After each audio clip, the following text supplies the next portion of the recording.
ओम नमः शिवाय। श्रावण महिना हा महादेवाच्या उपासनेचा सर्वात पवित्र महिना मानला जातो। हा महिना शिवभक्तांसाठी खूप खास आहे, कारण असे मानले जाते की श्रावण महिन्यात महादेव भक्तांच्या भक्तीने खूप लवकर प्रसन्न होतात आणि भक्तांना इच्छित वरदान देतात। कारण देवशयनी एकादशीपासून भगवान विष्णू हे संपूर्ण सृष्टीचा भार भगवान शंकरावर सोपवून योगनिद्रेत जातात। त्यामुळे या काळात भगवान शिवाच्या आराधनेला विशेष महत्त्व आहे। तर श्रावण महिन्यात तुम्ही महादेवाच्या मंदिरात जाऊ शकत नसाल तर तुम्ही घरी पूर्ण भक्ती आणि विधीने महादेवाची पूजा करू शकता आणि तुमच्या घरात सौभाग्याचे दरवाजे उघडू शकता।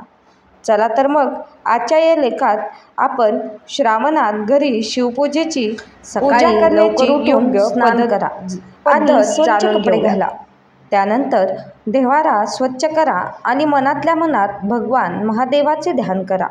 पूजा सुरू करण्यापूर्वी हातात पाणी घ्या आणि तुमची इच्छा सांगताना पूजा करण्याचा संकल्प करा।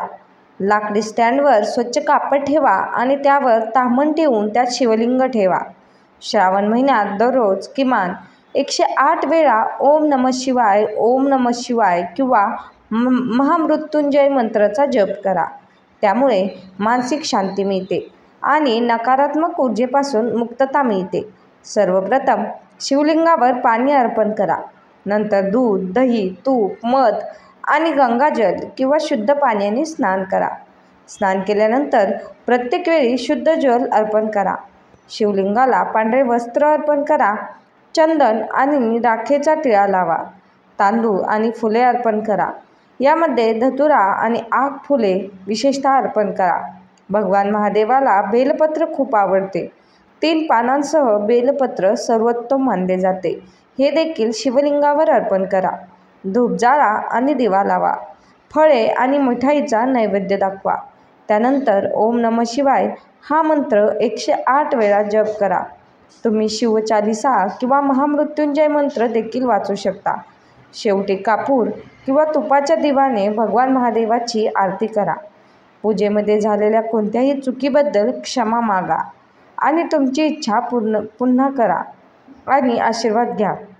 श्रावणामध्ये शिवपूजेसाठी तुम्ही मातीचे शिवलिंग बनवू शकता किंवा बाजारातूनही आणू शकता।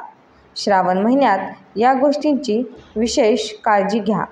श्रावण महिन्यात मांसाहार आणि इतर पदार्थ टाळा। श्रावण महिन्यात मन आणि शरीराची शुद्धता राखा। या पवित्र महिन्यात गरीब आणि गरजूंना दान करणे शुभ मानले जाते।